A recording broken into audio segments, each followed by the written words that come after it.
माण्हू सभु न सोणा पखी सभु न हंज कंहिं कंहिं माण्हू मंच अचे गुल बहार जी। अस्सलाम वालेकुम दोस्तों, मां ख़ादिम कोकर आहियां। अचे बू बहार जी।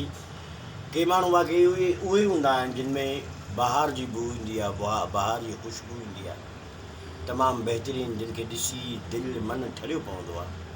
अहिड़ा ज़िंदगी में दोस्त खोड़ सारा ईंदा आहिनि ऐं उहो नसीबनि वारो माण्हू हूंदो आहे जंहिंजे क़िस्मत में अहिड़ा दोस्त ईंदा आहिनि।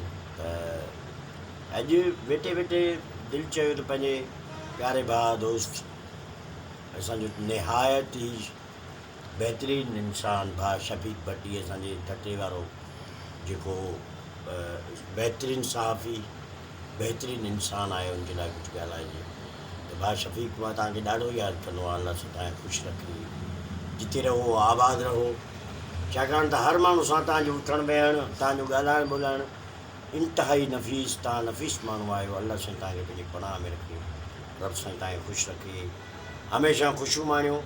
ऐं तव्हांजो अलाए केतिरियूं बर्थडे थियूं आहिनि मूंखे ख़बर न आहे, पर जेके बि बर्थडे तव्हांजूं थियूं आहिनि, अॼु खां मां उहे रीराइट थो कयां, माना happy birthday to you sir. छो जो मूंखे ख़बर न हुई तव्हांजी बर्थडे अलाए कॾहिं थींदी आहे, पर जॾहिं हाणे बर्थडे तव्हांजी थींदी या तव्हां मूंखे ॿुधाईंदो त मां तव्हांजी उहा मल्हाईंदुसि। अलाह साईं तव्हांखे ख़ुशि रखे, जिते रहो आबाद रहो।